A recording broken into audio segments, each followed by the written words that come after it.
Et bonjour à toutes et à tous. Bienvenue dans ce deuxième podcast de House of Fabric. Aujourd'hui, je suis encore accompagné et toujours accompagné d'Alexandre Stevens, avec qui on va rentrer dans le vif du sujet. Ça y est, on va parler vraiment de qu'est-ce que Microsoft fabrique, à quoi ça sert, à qui c'est destiné surtout, et on va nous un peu donner notre avis sur la solution, sur la plateforme, parce qu'on a la chance avec Alexandre d'avoir déjà démarré des petits projets sur cette nouvelle plateforme qui existe depuis juin 2023. Mais avant tout ça, Alexandre, comment vas-tu? Comment ça se passe en cette fin d'été pour toi? Salut Enzo et salut à toi qui nous écoute. Écoute, je vais très très bien. On a toujours du soleil ici dans le sud. On a perdu les cigales, mais écoute, c'est comme ça. Ça annonce la fin de l'été visiblement. Ça y est. J'espère que toi tu vas bien aussi.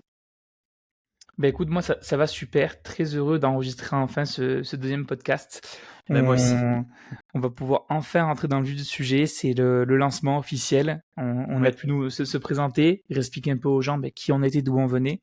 D'ailleurs, tu as Mm. dû le voir, on a eu quelques notes sur notre podcast. Donc Oui, merci à celles et merci. ceux qui nous font un petit retour.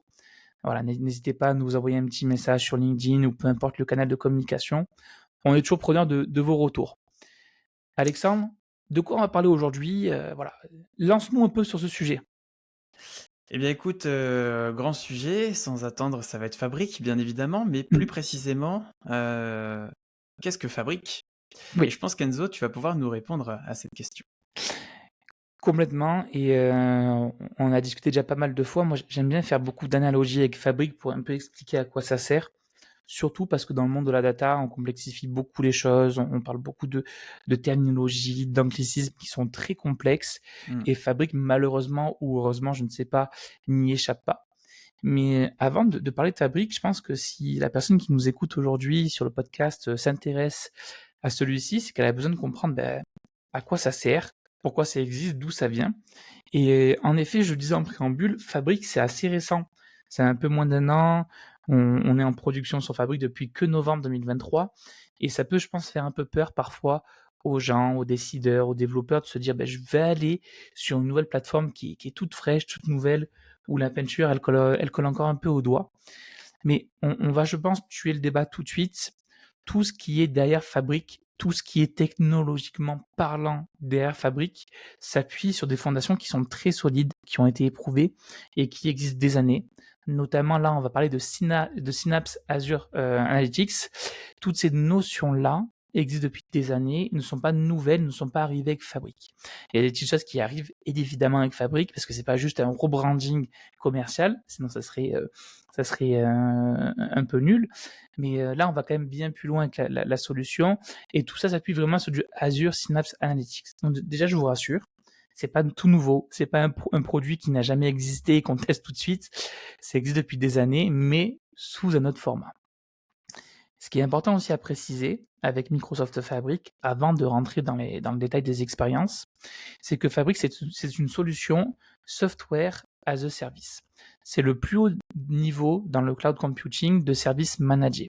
Ce qui veut dire que, au même titre qu'on avait avec Power BI Service ou Power BI Pro, par exemple, vous achetez une licence et vous avez accès tout de suite à l'ensemble des expériences Microsoft Fabric. Quand je dis que vous avez tout de suite accès à ces expériences-là, ça veut dire que vous n'avez pas d'activation de services particuliers à faire, vous n'avez pas de VNet à créer, vous n'avez pas de déclaration sur le One à réaliser ou quoi que ce soit. Vous achetez un software as a service chez Microsoft et vous n'avez plus rien d'autre à faire. C'est le gros avantage, c'est qu'en termes d'activation, de mise en place, c'est très rapide et très efficace. Et évidemment, Fabric est le nouveau fer de lance de Microsoft. Ils investissent massivement dans la solution.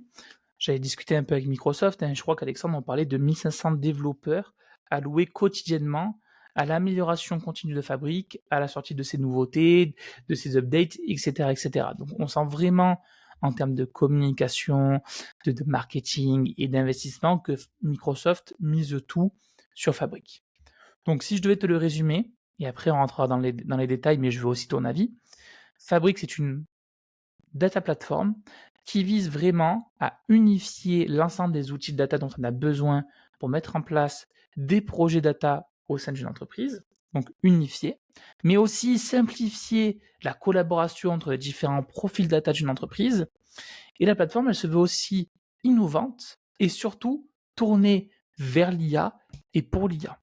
On le verra pourquoi après, pourquoi pour l'IA, mais surtout vers l'IA, parce qu'on a, en plus dans Fabric, accès à Copilot, qui permet à vos développeurs et à vos utilisateurs d'accélérer leur développement ou accélérer la compréhension de leurs données. Pour celles et ceux qui utilisent ChatGPT, c'est l'équivalent du ChatGPT, mais chez Microsoft. D'ailleurs, ça s'appuie sur le même moteur, parce que je vous le rappelle, Microsoft a racheté OpenAI. Et en plus de ça, on a vraiment cette facilité avec Copilot d'aller poser des questions, d'aller améliorer ses développements directement dans Microsoft Fabric. Voilà. Toi, justement, Alexandre, comment t'es venu à toucher justement à Fabric? Parce que toi, tu viens du monde Power BI, comme on le disait Mmh. dans le premier épisode. Tu es un financier de base, dans le contrôle de gestion, etc. Et c'est quand même un autre domaine, presque, un autre métier de passer sans être péjoratif, juste du Power BI jusqu'à une plateforme data complète. Ouais, tout à fait.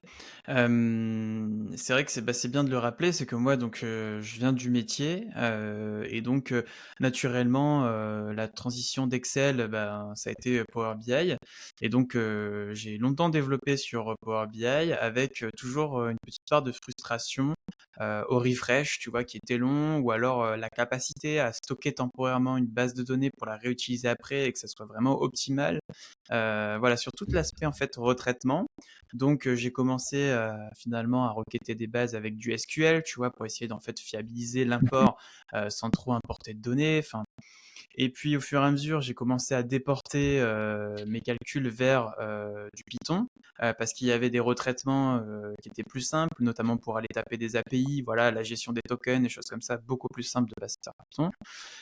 Et donc ces petits notebooks finalement que j'utilisais étaient stockés sur une plateforme, séparée puisque Power BI en soi est juste un logiciel, on va dire, desktop et puis ensuite on publie, sur la version online et puis on a l'accès SaaS. Mais on ne pouvait pas encore mettre de notebook finalement dans Power BI en soi.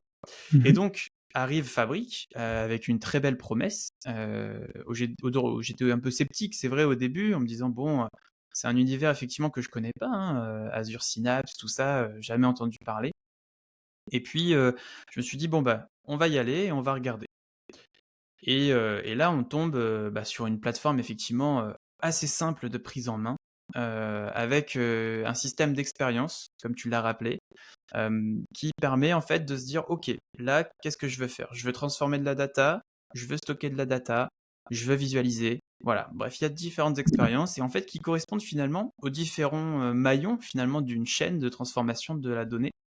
Et donc ce qui est intéressant, dans Microsoft Fabric, c'est, de finalement unifier donc cette donnée, mais aussi de collaborer avec des personnes qui ont pas que des profils data, mais aussi qui ont aussi des profils métiers, qui viendraient avec des compétences comme Power Query, donc les data flows, on appelle ça les data flows, dans Fabric, et qui peuvent collaborer avec des personnes qui ont des compétences, voilà, beaucoup plus techniques, avec du Python, du SQL par exemple.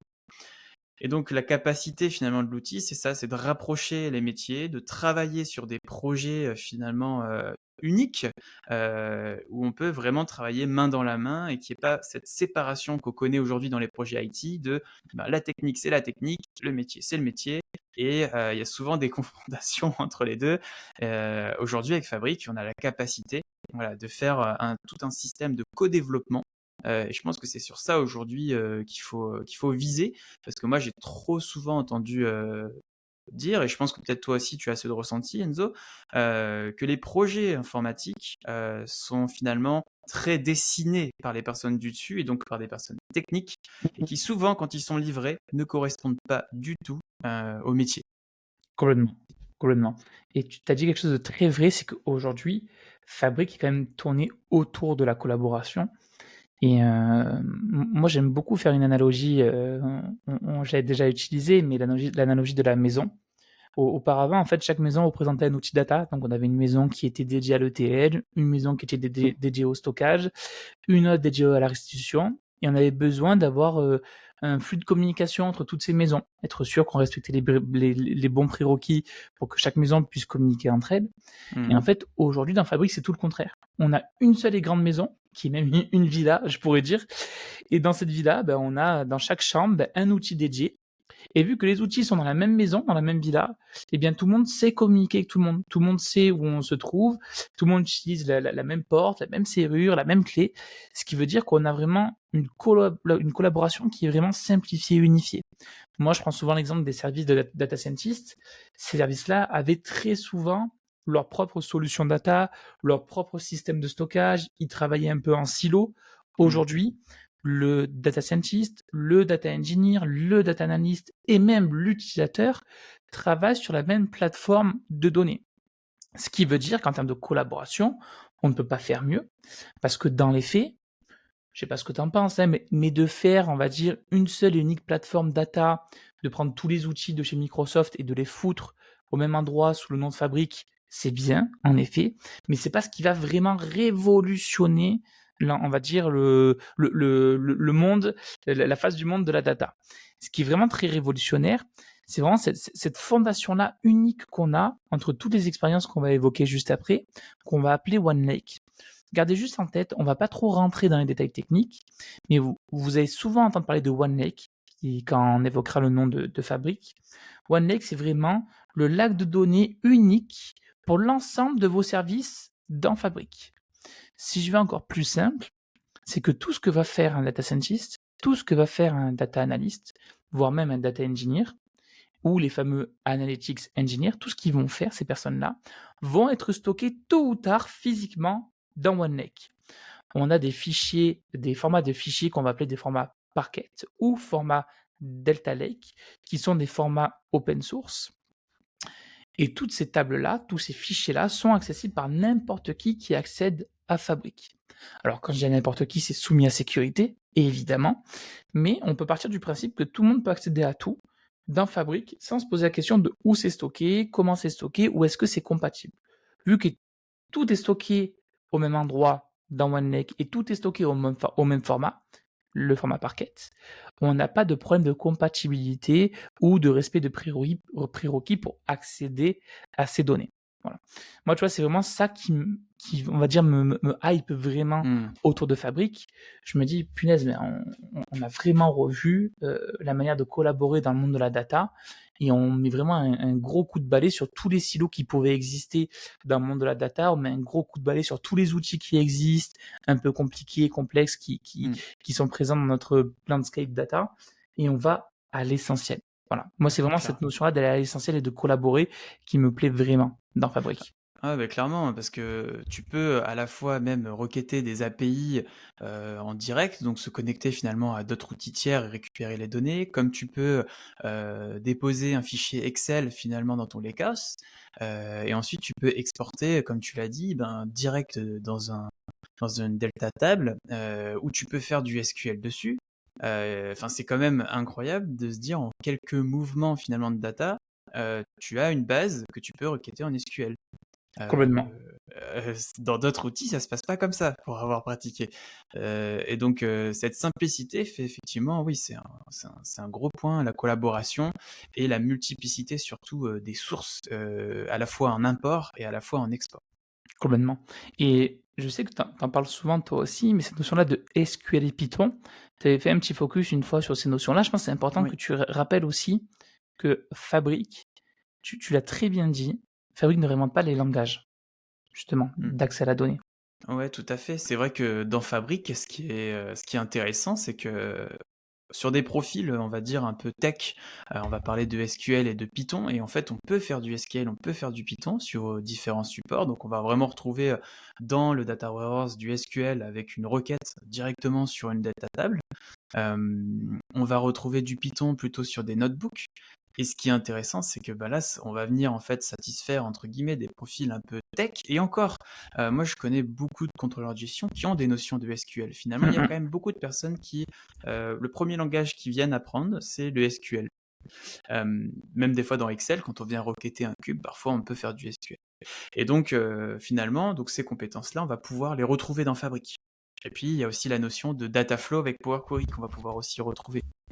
Et l'avantage de mélanger tous ces langages qui sont open source, pour le coup SQL et Python, ça fait une grande différence par rapport à d'autres et aussi par rapport à ce que Microsoft a toujours fait, parce qu'il y Mhm. a quand même beaucoup de langages propriétaires et ça c'est dommage parce que par exemple le M, c'est pas un langage voilà qui est très utilisé par beaucoup de monde aujourd'hui, tout comme le DAX, alors que SQL Python, c'est des millions de personnes en data en tout cas qui le pratiquent.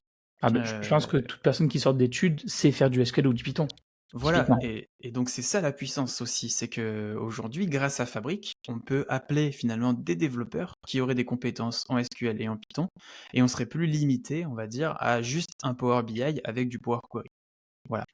Ben, je suis tellement en phase avec ça, c'est que le DAX et même le M dans Power Query, c'est très spécifique à Microsoft Hmm. et on n'a pas cette passerelle d'un outil à l'autre qui permet de réutiliser du DAX dans du tableau ou dans du clic, par exemple. C'est impossible. C'est des Ouais. langages spécifiques à Microsoft. Et là, de remettre un peu l'église au centre du village en disant, OK, les langages principaux seront Python et SQL, ça ouvre beaucoup plus de portes et ça évite de se renfermer Hmm. technologiquement parlant dans un éditeur ou dans une plateforme. Rien que le fait, tu vois, que toutes les données soient stockées en format Parquet ou au format Delta Lake permet vraiment de se dire, si demain, alors je ne sais pas si niveau technique sera faisable, mais si demain vous en avez marre de Fabric, vous pourrez réexploiter ces mêmes fichiers pour aller les intégrer dans une autre plateforme data. Mais c'est C'est possible de le exactement. faire. C'est Snowflake, c'est parler avec du Parquet. Il y a plein de solutions en Apache qui savent le faire aussi. Donc, ça vous évite d'avoir les pieds et mains liés, d'avoir les menottes chez Microsoft. Et c'est vraiment une tendance d'avoir des plateformes qui sont ouvertes et accessibles par toutes et par tous.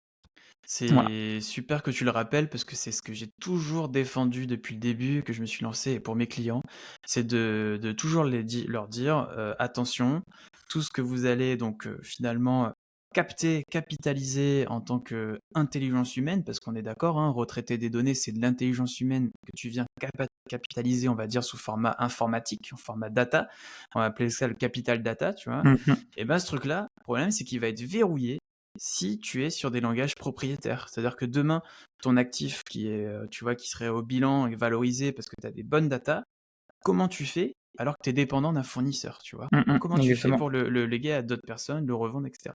Et là, l'avantage, c'est qu'aujourd'hui, ben, comme tu dis, open source, tu récupères tes notebooks, tu changes quelques connexions et tu transfères chez un autre fournisseur. Et ça, c'est une très grande force, je pense, de Microsoft. Et pour ça, moi, je suis très content, en tout cas, de bosser, en tout cas, sur cette techno. Parce que pour le coup, c'est vrai que j'ai toujours défendu ça et je le défendrai encore aujourd'hui. Le fait de quand même récupérer ce que tu produis parce que c'est quand même ta propriété. Mhm. Complètement. Puis vraiment, de se dire, voilà, on n'est pas enfermé chez un éditeur. Voilà. Donc, Hmm. évidemment, on ne vous conseille pas de passer de Fabric à une autre plateforme, évidemment. Mais nous, on est persuadés que d'avoir cette tranquillité d'esprit, de se dire tout ce qu'on fait, tout ce qu'on capitalise, et tu as tellement raison, c'est pas perdu. Et on ne sera pas toujours obligé de rester chez Microsoft pour aller plus loin en data. Voilà. C'est vraiment super bien. Je pense qu'on peut aller juste un peu plus loin dans la description de Fabric, puisque du coup, là, on se laisse porter par nos débats et par nos échanges. Mais dans Fabric, comme on le disait avec Alexandre, donc une solution de data platform complète qui est unifiée avec du OneLake par-dessus pour faire vraiment les fondations de vos données, etc. Mais si on reprend vraiment dans le détail, il y a des très bons schémas qui sont très bien faits. Alexandre en a partagé plein sur LinkedIn et moi aussi d'ailleurs, qui expliquent un peu les outils qu'on a à disposition dans Fabric. Dans Fabric, on va parler d'expériences. Ces expériences, elles sont au nombre de 6. Vous pouvez en apparaître 7 en fonction des schémas, mais il y en a 6, grosso modo. 6 expériences qu'on va appeler Data Factory, l'expérience Synapse Data Engineering, Synapse Data Warehousing, Synapse Data Science, Power BI, évidemment, et on fera un petit focus sur Power BI juste après, et la partie Real-Time Intelligence. Ces 6 expériences-là, justement, comme on le se disait, elles sont unifiées parce qu'elles sont toutes disponibles dans Fabric, ce qui veut dire que je tue le débat tout de suite. Quand vous achetez une licence Fabric, on a plusieurs niveaux de licence et on traitera la notion de licence dans un podcast dédié parce que c'est un sujet à part entière. Peu importe le niveau de licence que vous achetez avec Fabric, donc du plus bas ou au plus haut, vous avez accès à toutes les expériences. Donc, par exemple, une F2 d'un Fabric, je sais plus, c'est même pas 200 € par mois de mémoire. c'est avec ça. une EF2, qui est le niveau le plus bas de licence, donc vous pouvez pas tout, vous n'avez pas non plus une grosse capacité de calcul. Vous avez accès à toutes les expériences, sauf Power BI, petit astérix dessus, on en parlera juste après, que je viens de citer précédemment. Donc vous pouvez faire avec une EF2 pour 200 € par mois, du stockage, du traitement de données, de la data science, du streaming de données, etc., etc. Ce qui est assez fou, je trouve quand même, ou à une époque où on doit avoir une licence pour juste un ETL. Je pense à Talent, par exemple, qui peut coûter jusqu'à 20 000 € par an juste pour avoir un ETL. Il faut parfois même avoir un SQL Server à côté pour stocker ses données. Il faut même des fois avoir une solution type DBT en plus pour aller faire des transformations plus spécifiques supplémentaires. On fait vite grimper la facture. La note, elle est vite salée à la fin. Là, avec une seule licence, on a accès à toutes ces expériences-là, avec du OneLake en fondation de données, pour répondre à vos enjeux de data et pour répondre aussi à tous les profils data que vous avez dans votre entreprise. Ces différentes expériences-là, elles ont des noms un peu compliqués, mais derrière, qu'est-ce qu'on retrouve, Alexandre? On retrouve du classique, hein, tu en as parlé tout à l'heure, du Dataflow Gen 2, qui est du Power Query Online pour aller faire votre partie extraction et transformation de données. On va retrouver des pipelines de données pour faire de l'orchestration de flux de données. On va retrouver du Data Warehouse, qui est en fait du SQL Server on Azure juste derrière. On va avoir du Data Lakehouse pour stocker vos données structurées et non structurées. Et ensuite, on va avoir, et tu as très bien dit en préambule, du notebook pour vos équipes de data scientist, ou non d'ailleurs, hein, même vos équipes data engineer peuvent l'utiliser pour aller faire du Python, du PySpark, etc., jusqu'à la couche de restitution qui est Power BI. Voilà. Donc ces 6 grandes expériences, en fait, ça correspond aux 6 chambres de la maison dont j'évoquais tout à l'heure. Votre grande maison qui est Fabrique, vous avez 6 grandes chambres avec à l'intérieur plein d'outils, et ces 6 chambres-là, elles ont un nom. Data Factory, Data Engineering, Data Warehousing, Data Science, Power BI et Real-Time Intelligence. Voilà. Et toutes ces chambres ont des ponts qui sont très simples. Moi, je pense surtout à Data Factory et notamment donc les Data Flow, qui maintenant incluent une destination. Avant, il n'y avait pas les destinations. Donc ça, c'est dans la Gen 2 qu'il y a les destinations. Et ça, c'est formidable parce que on a l'expérience Power Query que l'on connaît finalement dans Power BI. Mais à la différence, on a la possibilité d'envoyer ce retraitement de données dans une table dédiée, donc par exemple dans un lakehouse. Et ensuite de consommer notre lakehouse à travers du coup soit un autre flux de transformation ou directement avec Power BI. Mais en fait, c'est même des communications qui sont naturelles, naturellement. Toutes les briques, toutes ces expériences-là savent communiquer entre elles. La partie data science, c'est aller se connecter sur vos warehouse Fabric, c'est aller se connecter sur du lakehouse Fabric. Vos Power BI, ça va aller exploiter les données de vos équipes data scientists. Data Factory, pareil, c'est aller faire de l'alimentation dans vos data lakehouse ou vos data warehouse. Et là, on arrive même à un point où les data scientists peuvent aller faire des requêtes via du notebook directement sur des modèles sémantiques Power BI. Donc on voit que c'est même pas unilatéral, hein. C'est bidirectionnel, tout le monde peut communiquer avec tout le monde peut accéder aux données qu'on va créer ou capitaliser dans Fabric. Et ça, c'est vraiment une grande force. Voilà. C'est clair. Et pour la partie Power BI, voilà, parce que j'avoue que parfois c'est pas très clair pour tout le monde sur est-ce que Power BI s'est inclus dans Fabric. Donc Fabric à la base, gardez bien en tête, c'est une plateforme de données. Donc en fait, le but principal de Fabric, avant de parler de restitution, c'est de vous fournir des outils pour récupérer vos données, les traiter et ensuite les stocker. Et en bonus, c'est d'aller faire de l'activation de données. Moi, je parle d'activation de données, mais on pourrait prendre plein d'autres termes. C'est d'aller faire du reporting par-dessus. Nativement, en effet, Power BI fait partie de la suite Fabric. Mais petit disclaimer. Avec une licence F2, par exemple, à 200 € par mois, vous avez en effet accès à l'ensemble des expériences de Fabric. Sauf à Power BI. À Power BI, il voudra une licence supplémentaire. La fameuse licence Power BI Pro. Et ça, il vous la faudra pour des personnes qui sont lecteurs, lectrices, des développeurs ou juste des consommateurs basiques de rapports Power BI. Donc de la F2 à la F32, vous avez en effet accès à toutes les expériences de Fabric, mais pour la partie Power BI, il vous faut des licences Power BI Pro supplémentaires ou des licences Power BI Premium par utilisateur. C'est une condition sine qua non pour l'exploitation de Power BI. Par contre, quand on monte d'un niveau, quand on passe à la licence F64, C'est une équivalence aux licences Power BI Premium P1 qu'on avait jusqu'en juillet 2024. À partir de la F64, vous avez un nombre d'utilisateurs Power BI lecteurs consommateurs illimité. Ça veut dire que si vous n'êtes pas développeur Power BI, vous pouvez consommer des rapports qui sont partagés et publiés. Et par contre, si vous voulez quand même créer des rapports Power BI, il faudra quand même une licence Power BI Pro.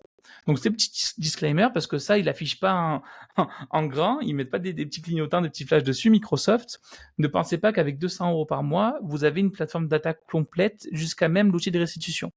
Et des petits astérix, il faut faire très attention à ça. Power BI est inclus en illimité à partir de la F64. Voilà. Ok, bah écoute, très clair, franchement, c'est exactement ça. Alors c'est vrai qu'après les coûts, j'imagine on en parlera peut-être dans une prochaine session, parce qu'il y a tout, il y a du pay as you go, il y a de l'engagement, il y a tout ça, et c'est vrai, c'est tout un monde aussi, le licensing, mais c'est très clair en tout cas, Enzo, pour ce rappel.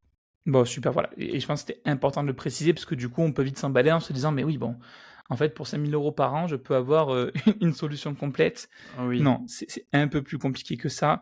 Et il faut faire voilà, très attention à ce qui est affiché et pas surinterpréter les schémas que Microsoft peut nous fournir. Voilà. On arrive tout doucement à la fin de notre podcast, Alexandre. On arrive presque à la demi-heure.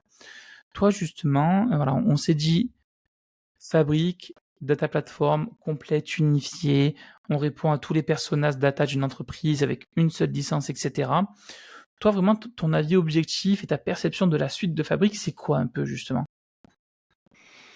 Bah, je pense que ça va être une solution qui, au fur et à mesure, va se démocratiser. Je pense que les expériences vont se fluidifier, tu vois, au plus simple.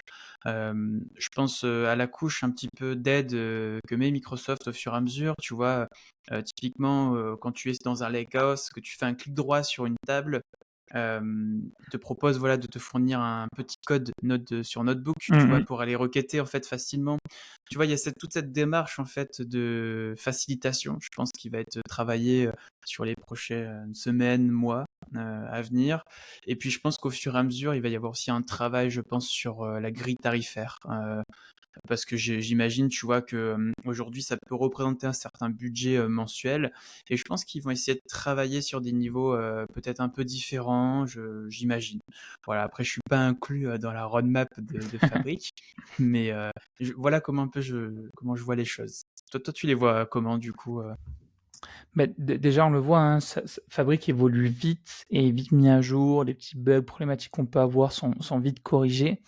On sent que Fabric, malgré tout, est encore un peu frais à certains endroits.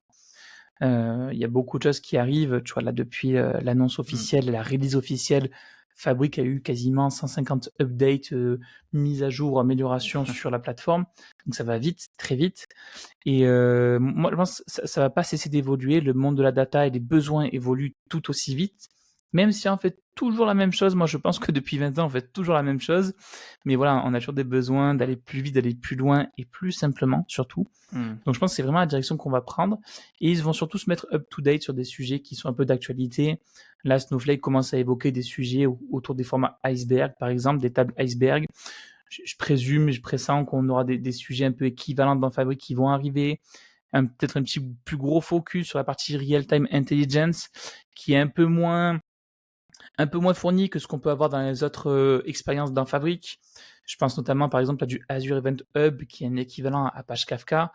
J'ose espérer qu'on retrouve des équivalences aussi puissantes dans Fabric directement et qu'on n'ait pas besoin d'aller faire ça. J'espère avoir plus de connecteurs aussi.